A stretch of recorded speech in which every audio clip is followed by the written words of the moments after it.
Hello, thank you for attending the Intercontinental CISO Forum 2020, brought to you by CyberX.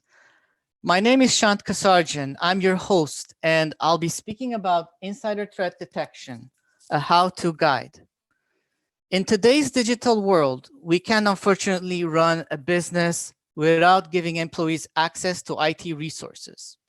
And past experiences have shown that no matter how careful we are, we will always have to accept some degree of risk.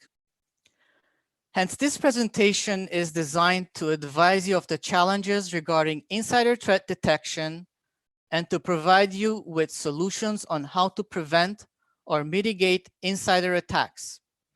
At the end of my presentation, I will also share with you a checklist of important measures to include in your insider threat program.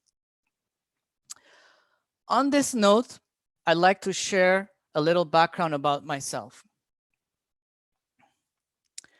I work at Hitachi System Security as a Director of Cybersecurity Advisory and Internal Support. Hitachi System Security is a subsidiary of Hitachi Limited, and since 1999, we've been protecting customers and businesses in over 50+ countries. As a managed security service provider, we serve global organizations in Canada, the Caribbean, Europe, and Japan markets, and have a geographically dispersed team of cybersecurity experts to our state-of-the-art security operations centers. Our roots go back to 1999, where the company was founded as Above Security in Canada. In 2012, Above Security expanded its operations to Switzerland, and in 2015, Hitachi Systems Limited acquired 100% of Above Security's stake. Fast forward to 2017, Above Security changed its entity name to Hitachi Systems Security, while also adding 2 additional security operations centers, one in Japan and one in Mumbai, India. And fast forwarding further to today, we continue our expansion in 2020 with the opening of our Pune, India operations. So, with all this information and introductions being said, let's start with our program. This presentation will be consisting of 3 parts: background information regarding insider threats, control measures to deter, detect, and monitor critical assets so that you can include them in your insider threat program. The presentation is estimated to last an hour, where I will reserve some time in the end to answer your questions. So let's get started. Insider threat. So what is an insider threat? I've compiled this definition from Wikipedia and have added my own touch to it.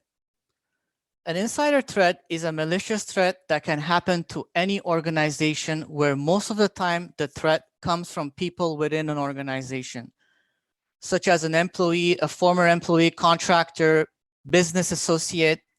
Mainly it comes from people who have their possession some level of insider information concerning your organization's security practices, data, and computer systems, where there is a possibility to negatively impact or deliver damage to an organization.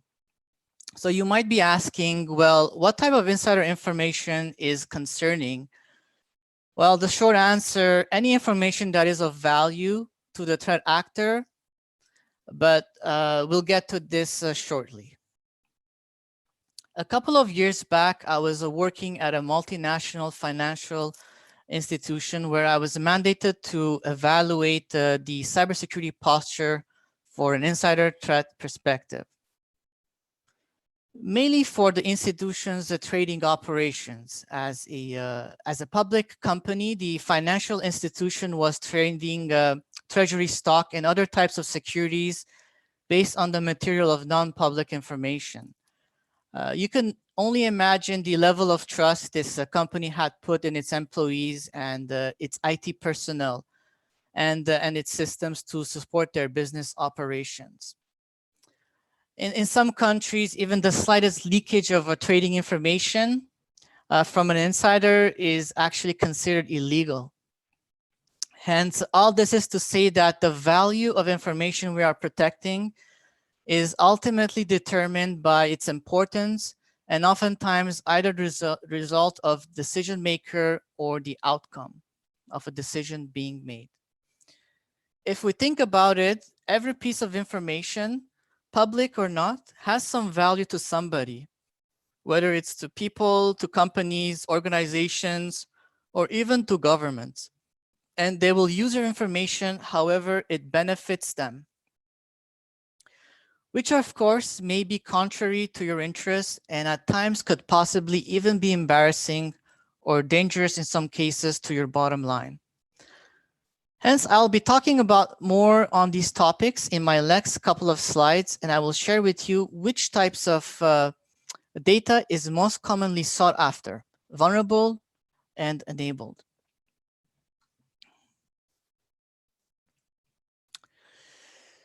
So I will begin with identifying the nature of insider threats. Too often, people associate the term insider threat in cybersecurity with malicious employees intending to directly harm a company through theft or sabotage. In truth, negligent employees or contractors unintentionally cause an equally high number of security breaches and leaks by accident.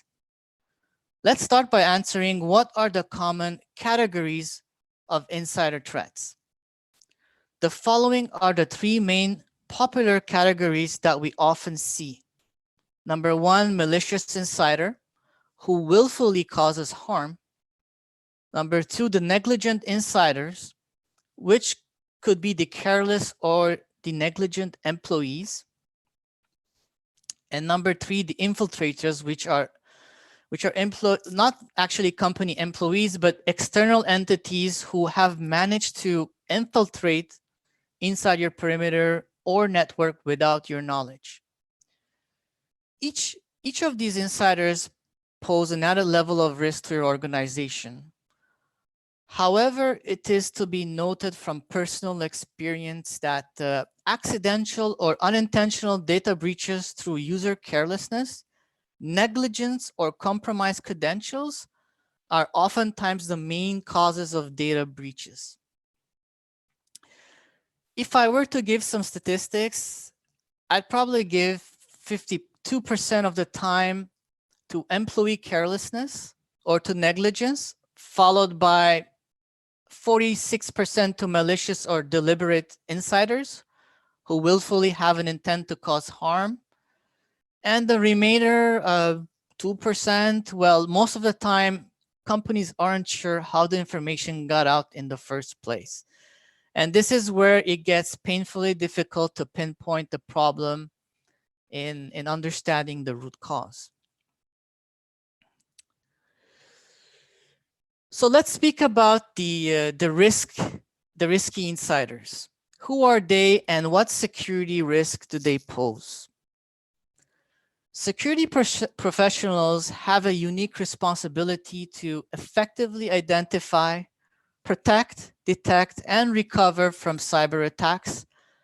And oftentimes we find them mainly focusing on external attacks because it is increasingly challenging to detect when threats come from within an organization or even from a trusted, authorized user.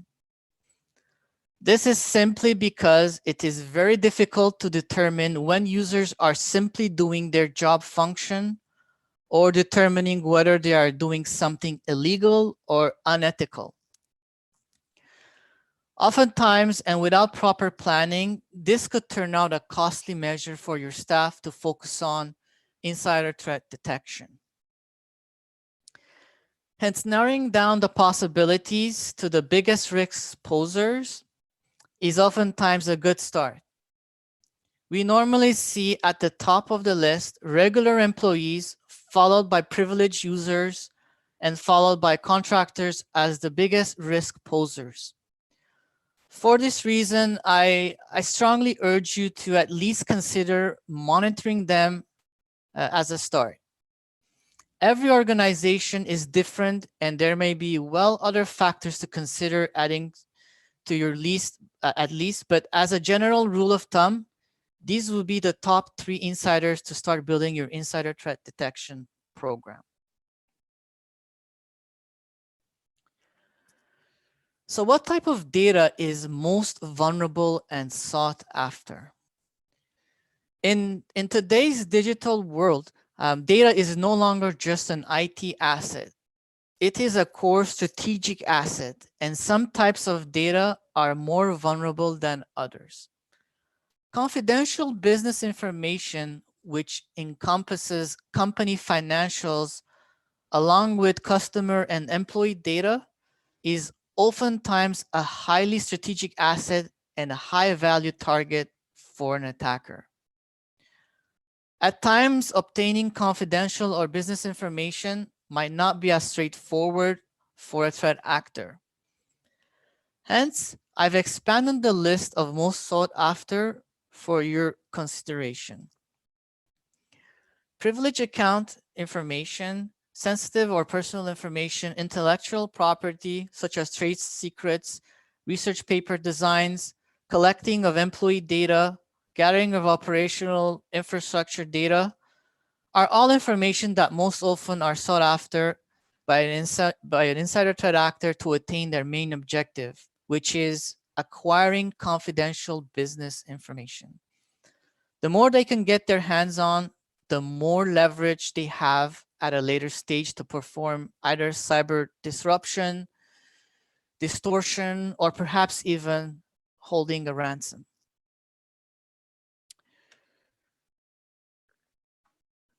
So next, cyber criminals see a great opportunity in targeting organizations where corporate data is located in volume.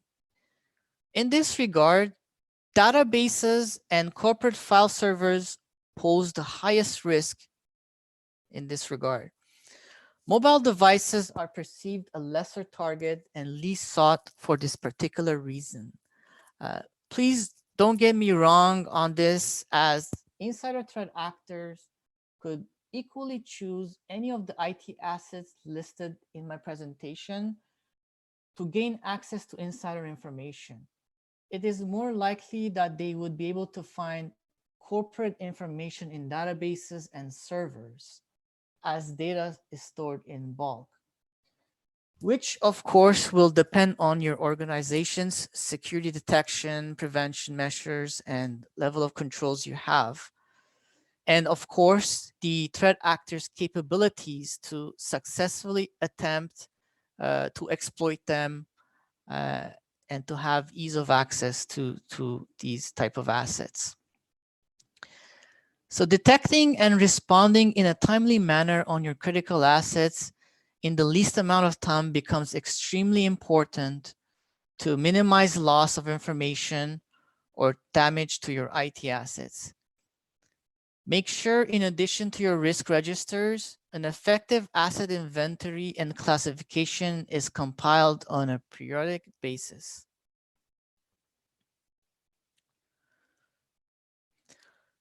Earlier, I mentioned accidental insiders pose the biggest threat. Let's explore what are some of the biggest enablers of accidental insiders. The most common culprit today of an accidental exposure is by no surprise phishing attacks. Phishing attacks are the biggest contributors because they are often the easiest to perform, and cyber criminals are only getting better at it. Weak passwords or excessive access privileges are also a growing concern, followed by unlocked devices with access to sensitive data such as mobile devices and cloud-based offerings that often exist beyond the company networks and is by far harder to track and control by security teams. In addition, there is also a growing concern in today's interconnected world of third parties that are touching your network data. You'll often see the magnitude of this risk swing, but oftentimes it only takes one negligence or weakness for an insider threat actor to negatively impact business operations.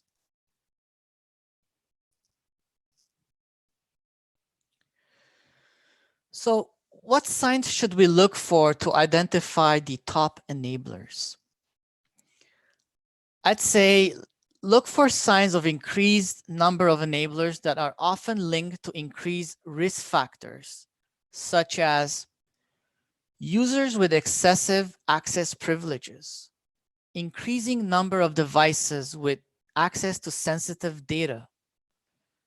Look at your change management and exceptions. How often is technology changing? Look for increasing amount of data in transit or at rest. Make sure all employees are adequately trained on company policies and that they've passed the necessary security awareness trainings. With newer legislations on the rise in data privacy, there is a huge public concern in the digital age. In part because data breaches continue exposing the personal data of millions of people. Balancing the needs of use of personal data for business purposes against the individual's right to data privacy is a challenge by its own. These are enabling risk factors to be aware about.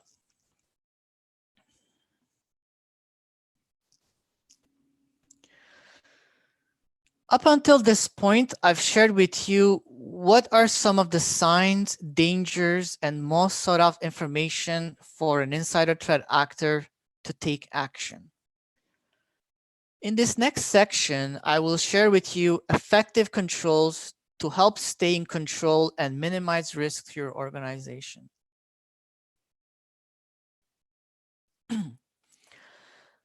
Let's start by deterrence controls.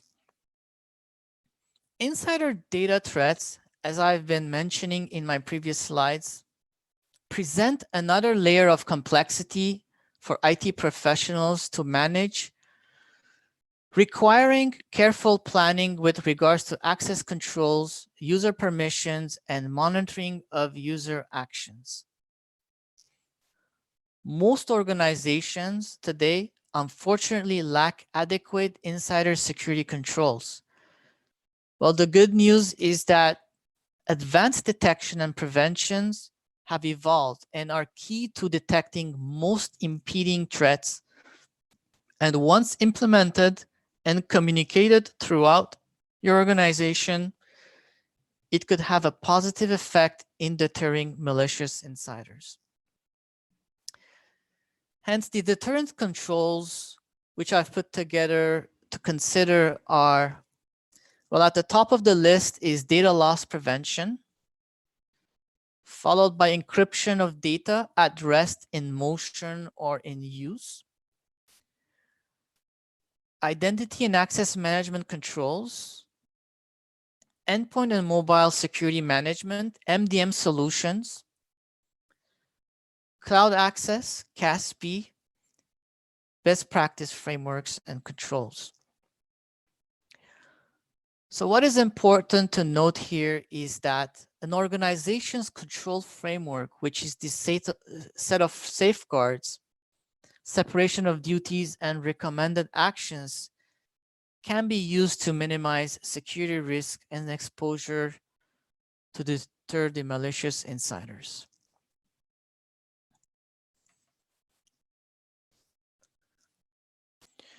So next on my list is detection controls. There are numerous methods and security tools available today to help security practitioners to detect and analyze insider attacks. A vast majority of the security tools merge analytics from disparate sources to better deal with security breaches. Traditionally, most insider exploits are detected through intrusion detection and prevention systems, Log management and security information, event management tools, SIMs. There is a great shift today in the market to adopt behavior and predictive-based analytics that combine the power of AI with intelligence. Examples are endpoint detection and response, EDRs, network detection and response, NDRs. These are tools that would empower your security team, which make extensive use of AI and behavior analytics to quickly deter an irregularity or an exploitation attempt. What's more interesting is that the detection and remediation functions can be automated through predetermined playbooks, through use cases which traditionally have taken vast amount of time and effort for security practitioners to manually review the thousands of events logs collected from multiple log sources. So this is not to say we should forget about administrative controls, which I will be mentioning more about them in my checklist, in my recommendation. But having HR controls to quickly vet employees or contractors through background checks have proven to be an effective control in the past.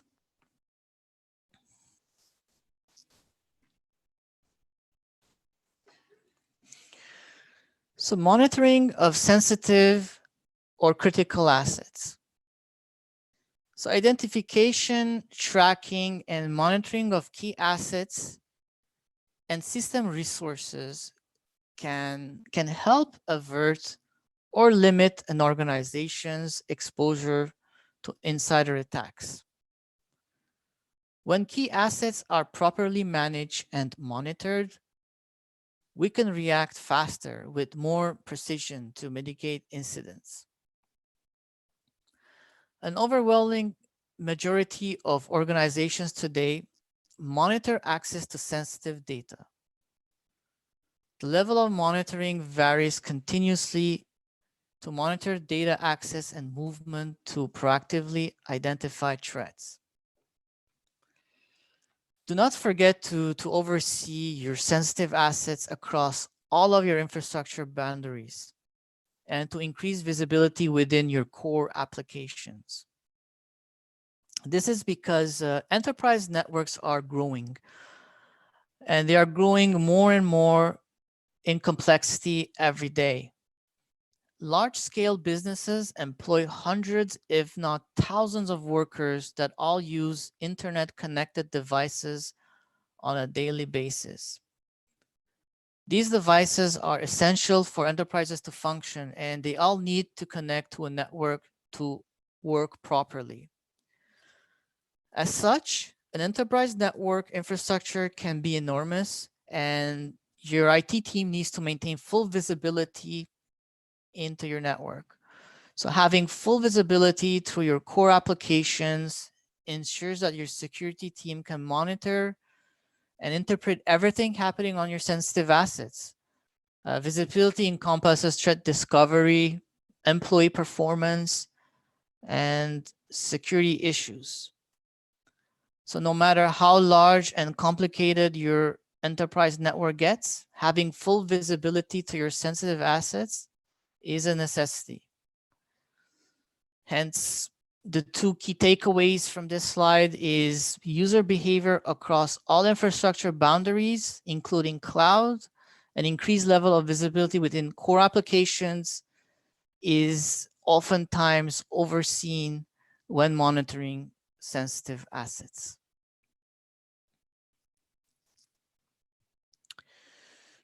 So moving along to this section, I will briefly speak about what are the key elements you should include in your insider threat program.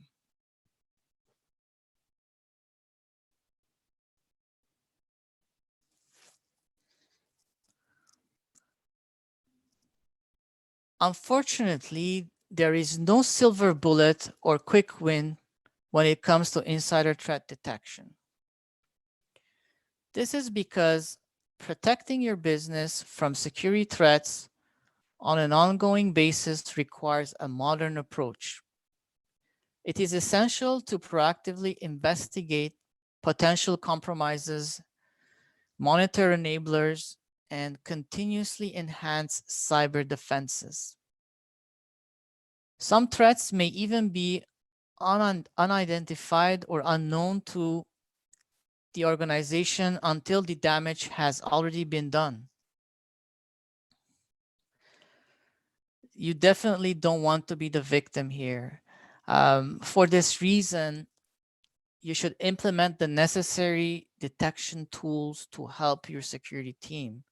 Make sure to implement access controls, encryption, and policies. Make sure you have a central repository of logs to continuously perform analysis on them. And also be able to perform post-forensics analysis whenever necessary. Keep in mind that businesses today are increasingly adopting new technologies, mainly to help streamline operations and to increase revenues. As they increase their reliance on interconnected cloud-based products like software as a service or infrastructure as a service, they're adding new cybersecurity risks that can impact their bottom line. While a strong cybersecurity compliance program typically begins with a risk analysis, it normally tends to end with enormous monitoring of the data ecosystem.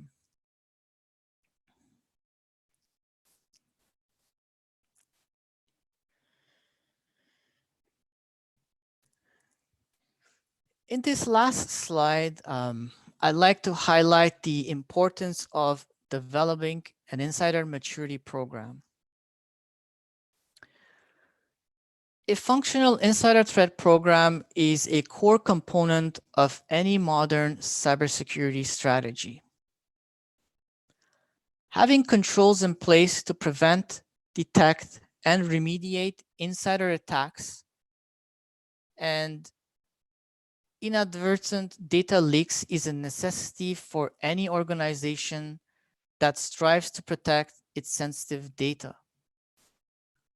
By using a maturity model, as I'm sharing with you, organizations can see where their program needs improvement and work towards an optimized level of maturity.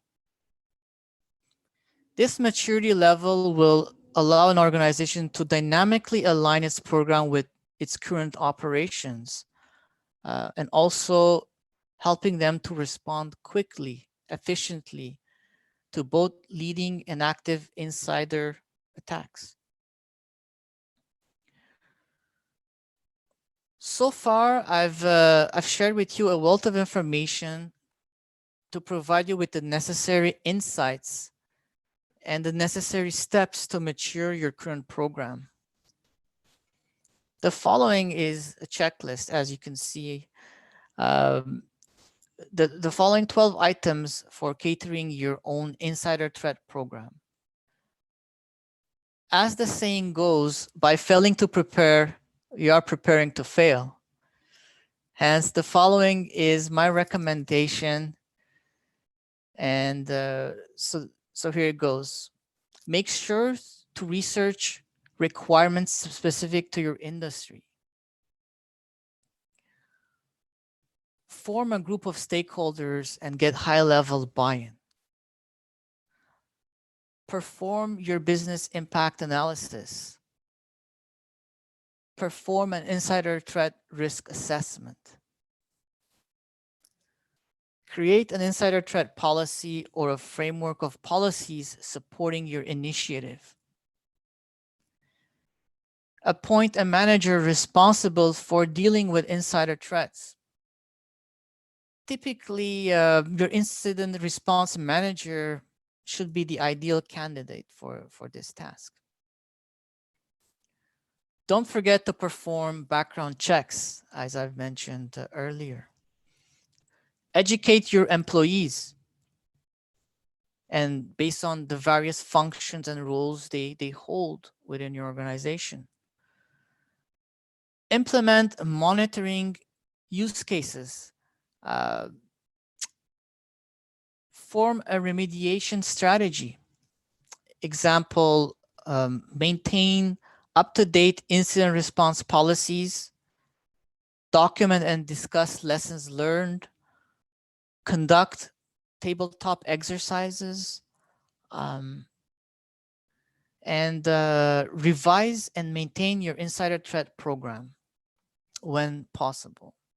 So I say when possible because regarding this last point, to continuously actually update the insider threat program, it is a difficult task to do.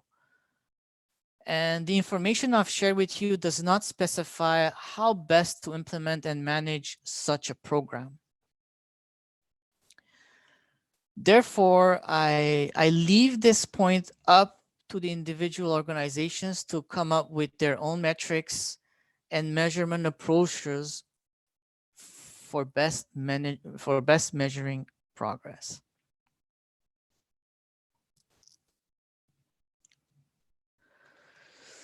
Well, I hope this presentation has been informative to you so far, and thank you for your attendance. A big thanks to CyberX for also arranging the opportunity for me to speak at this conference. If you'd like to reach out to me directly or to my colleagues for more details on our services and on how we can assist you with your insider threat monitoring or cybersecurity program, you can connect with me and with my colleagues using the following means. As you can see, my email addresses of my colleagues, myself, and our LinkedIn link. So we do have some time left for questions. Please feel free to ask them in the chat.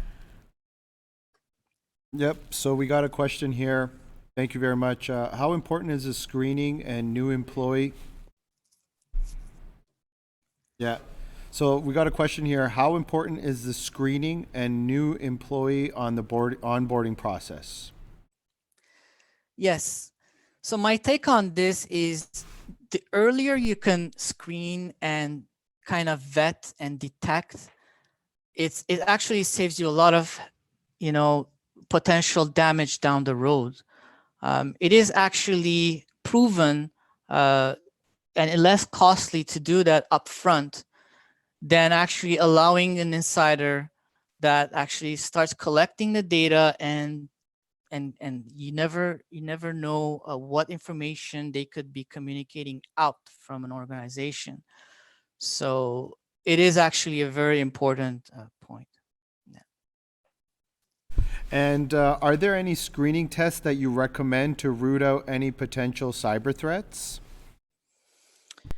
It's actually a vast question when you say screening tests. Can you elaborate? Can we elaborate a bit more on this particular point? You mean HR related screening tests? Yeah, I'm assuming that's what it is. I'm just reading the question, so I think it's with regards to, HR. Yes. So you can have depending on your geographic location, there are a number of tests you can do based on your local, legislation, which allows you to collect information on an individual. I've seen for certain roles, the background check can be extensive. It could be an international background check. It could be a police report. It could be criminal investigation. It could be investigating the driver license, and from there doing some level of investigation as well. It could also be as much as contacting the last managers or companies the individual worked to have some level of consent and background information on what are some of their past history in working in these companies. Have they been consistent? Have they been performing adequately? Have they been known to produce quality work? Um, all of this actually matters and should be part of the HR screening and vetting process. Here's another question here. How can an organization be safe when engaging in outsourced work and workers from offshore? Yes, this is actually a very good question. It is actually very difficult, and with our current situation as well, with the COVID-19, we're becoming more and more embracing remote work. So you need to make sure the rules are straight from the beginning when you engage a third party. And you need to make sure that you include in your contractual agreements the right to audit them, the policies of your information security program. They must be adhered and well understood by your third party. Uh, requesting the third party to provide you with their compliance certifications, if understanding their level of cybersecurity commitment, how they manage information that they're accessing or they're collecting from you, are all important questions you should be pretty much policing when establishing these agreements. From your infrastructure side of things, segregating the network as much as possible. There's a saying, zero trust. If you can adopt that, it might be very beneficial. Giving clear roles and responsibilities to your third parties is actually uh, uh, also a practice that I highly suggest. Um, just give them the access they need to do their job functions. Make sure you monitor them. You have a log of the time they accessed, what they did, and make sure you have a proper change control governing them as well. So these are some of the items to answer your question. Yep, and we got another one here. Okay, here we go. What are some standards when hiring cybersecurity staff? Um, this is more of a question you might be asking your HR department. I guess more so Um, from from a cybersecurity threat standpoint. What would you? I guess here's a better question. What would you tell your HR staff, or what would be your recommendation to HR when hiring when hiring individuals for these sort of positions? mhm. So I would pretty much kind of do the background checks that I mentioned. In addition, um, here at Hitachi System Security, we also, depending on the level of data or information the candidate will be accessing, and we do work with some government entities as well. So we do some clearances as well. We do investigate, like I mentioned, past performance and take that into consideration. And also we have a system where we assign a buddy, like a candidate that closely shadows the individual for up to 6 months.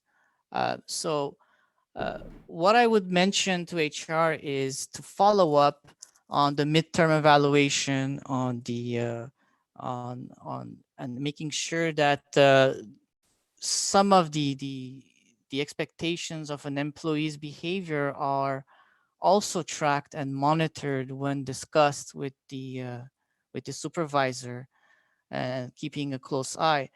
Um, and also to HR, what I would mention is creating an environment where employees also socialize and getting to know your employees rather than leaving them in the dark. I know with COVID-19, everybody's working from home, finding ways to socialize with them, getting to know them better, even if it's a new employee, is kind of the first step as well.